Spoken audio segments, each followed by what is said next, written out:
Di awal kisah diperlihatkan tempat bersalju sebuah gunung berapi yang bernama Joncang. Di dalam gunung Joncang yang dipenuhi larva serta adanya patung-patung besar dan terdapat banyak sekali peti mati yang berterbangan. Tampak 3 orang mujin yang sudah berada turun di lokasi sedang mengamati peti mati tersebut. Ternyata mereka berusaha mencari petunjuk untuk menemukan sebuah peti mati yang di dalamnya terdapat benda yang bernama tongkat Jinglun. Mimin infokan dulu, mujin adalah orang militer yang berkemampuan khusus yang bertugas sebagai pemburu makam-makam kuno. Keahlian mereka selain bela diri, mereka juga pandai membaca teka-teki, arah pensiun mata angin, membaca tulisan relief, dan memahami simbol numerologi. Setelah sempat kesulitan menemukan petunjuk, akhirnya dari sebotol air dari perbekalan pati yang terjatuh dan tiba-tiba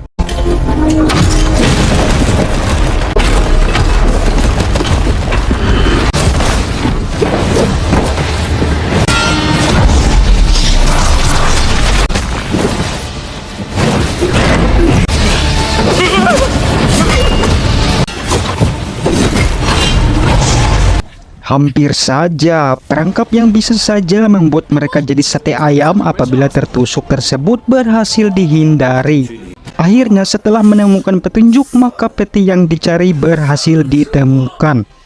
Setelah ritual mujin, lilin tetap menyala yang menandakan peti mati tersebut aman untuk dibuka.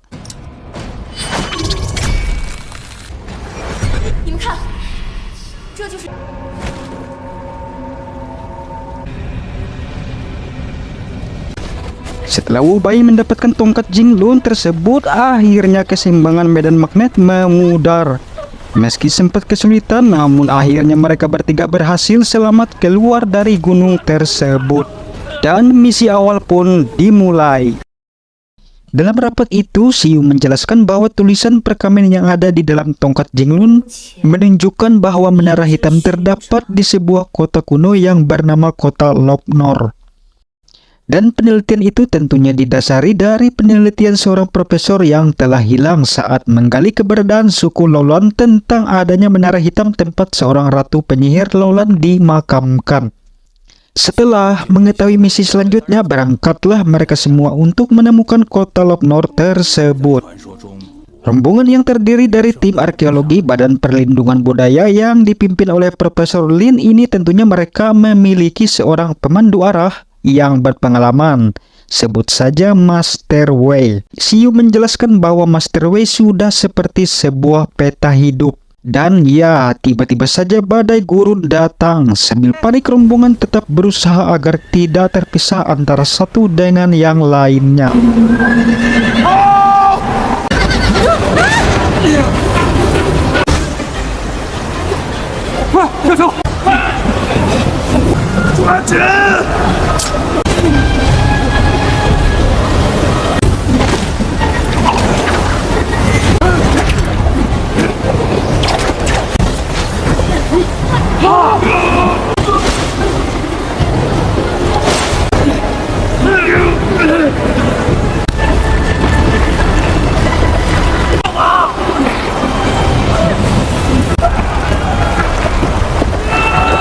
Tiba-tiba saja pasir itu terbelah memanjang dan mereka semua terhisap jatuh ke dalam dan terkumpul berada di sebuah tempat jauh di bawah padang pasir tersebut.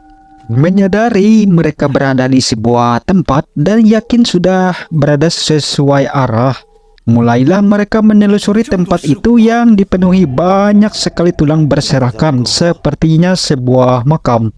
Di saat bersamaan, tiba-tiba mereka dikejutkan oleh suara seperti orang tertawa.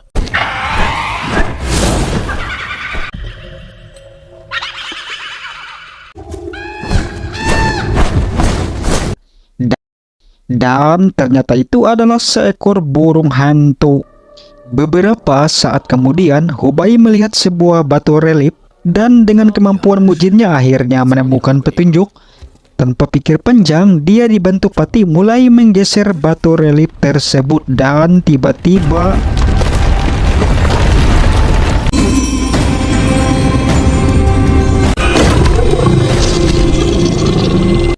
Rupanya mereka telah membuka sebuah jalan akses menuju ke sebuah kuil. Dan tentu saja suku Gomu penjaga makam di kuil itu serta kucing piaraan mereka itu pun mengetahui bahwa ada orang yang berani masuk ke kuil mereka. Rombongan terus menelusuri tempat atau kuil tersebut.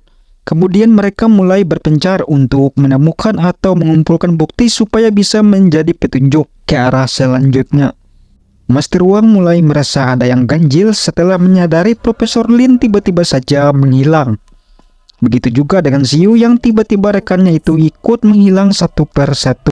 Dan di saat bersamaan terdengar suara misterius yang mengancam mereka. Patih yang terkejut berusaha memancing suara itu agar segera keluar dan tiba-tiba saja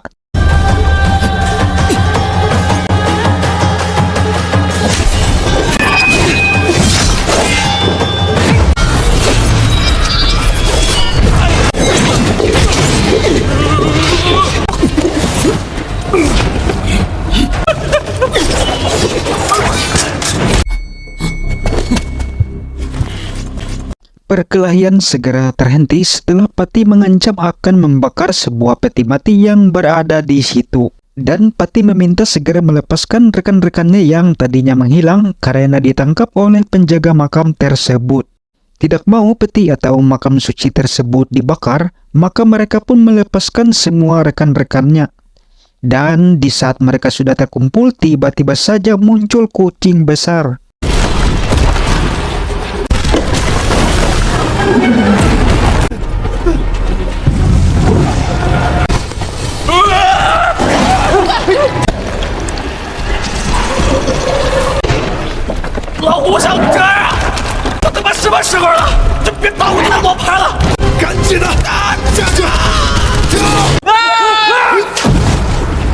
Dalam keadaan panik, mereka semua akhirnya terdesak di satu titik terjebak pada sebuah jurang.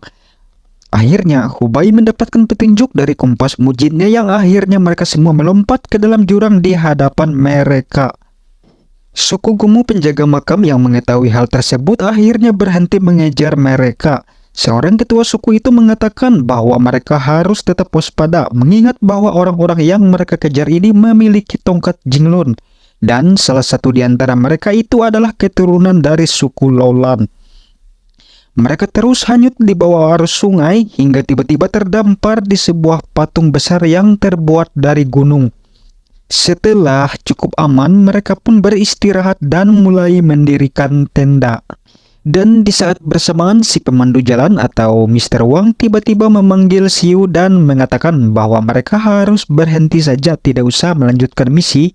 Alasan Mr. Wang tidak ingin ada nyawa yang hilang gara-gara ambisi penelitian tersebut. Namun di saat bersamaan, Patih tiba-tiba muncul yang bermaksud menawarkan makanan. Seperti ada yang disembunyikan, tiba-tiba saja Xiu mengalihkan pembicaraan dengan mengatakan kepada Patih bahwa Mr. Wang meminta dinaikkan imbalan untuk melanjutkan misi. Mr. Wang yang kebingungan hanya bisa terdiam dan akhirnya mengikuti saja. Mereka semua akhirnya berkumpul dan berbagi daging bakar kelinci yang menurut Mimin tidak akan kenyang dimakan oleh banyak orang. Keesokan harinya, pencarian kota Lopnor pun dilanjutkan. Setelah menelusuri padang gurun mengikuti kompas mujin, tibalah mereka semua berhenti pada satu titik. Kemudian dengan kemampuan mujinnya, Hubei langsung melakukan perhitungan numerologinya.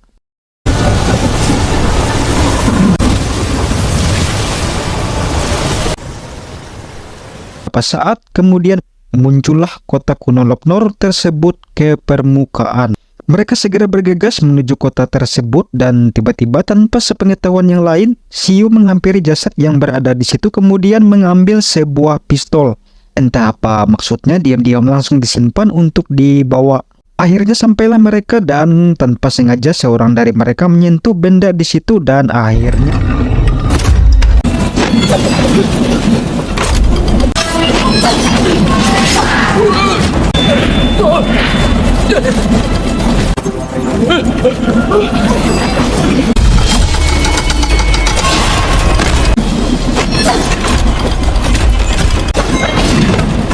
从主角的异形位置进来，让我被击位。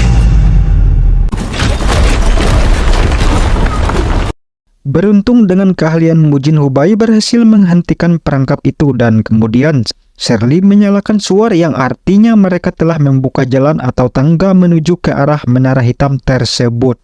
Dan akhirnya tibalah mereka di menara hitam yang dimaksud, yang tiba-tiba langsung dikejutkan oleh Xiu yang menodongkan pistol pun memaksa mereka untuk membuka makam tersebut.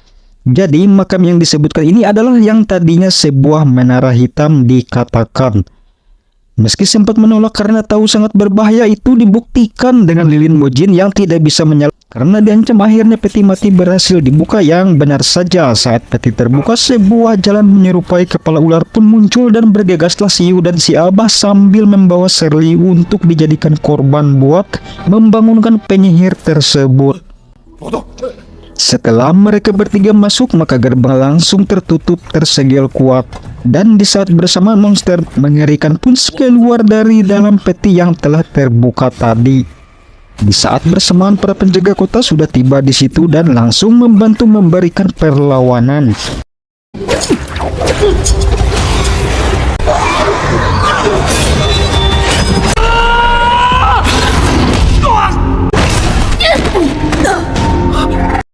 Setelah hampir kewalahan, akhirnya monster makam berhasil dimusnahkan, yang tentunya dibantu oleh si kucing besar yang merupakan hewan suci piaraan suku Gomu atau penjaga kota. Dan akhirnya hanya kucing inilah yang bisa membuka kembali gerbang yang tersegel tersebut setelah sekuat tenaga menyundulkan kepalanya sampai akhirnya tumbang.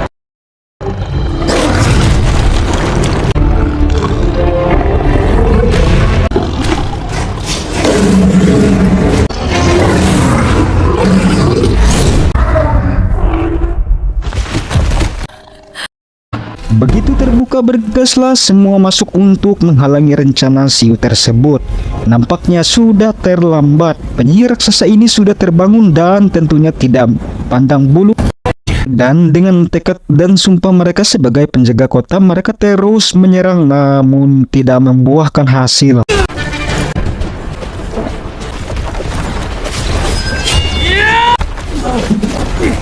Semuanya dikalahkan dengan mudah oleh penyihir tersebut. Tidak berbeda dengan Hubei, Shirley dan Peti pun berhasil dikalahkan juga.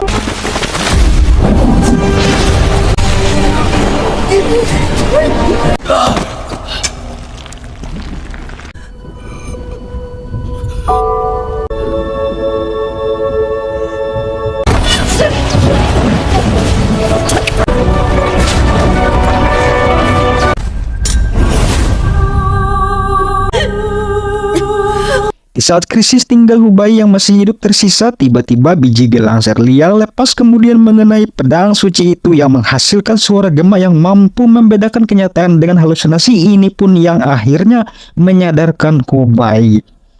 Dengan spontan dia langsung menyerang penyihir itu. Karena saat tersadar dari penglihatan halusinasi, Hubei hanya melihat penyihir tersebut berbentuk seonggokan bunga, lalu tanpa ragu menebas bunga tersebut.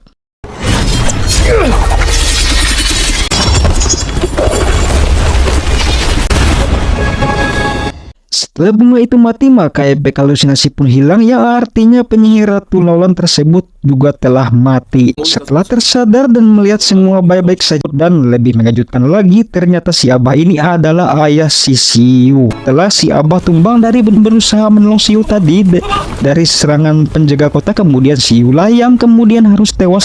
Dan itulah akhir dari penelitian bahwa menara hitam sebenarnya sebuah makam yang menyegel seorang penyihir agar tidak hidup kembali. Setelah misi selesai, semua berpamitan dan kisah pun berakhir. Pesan yang bisa Mimin sampaikan hanya sampai jumpa di alur cerita film selanjutnya.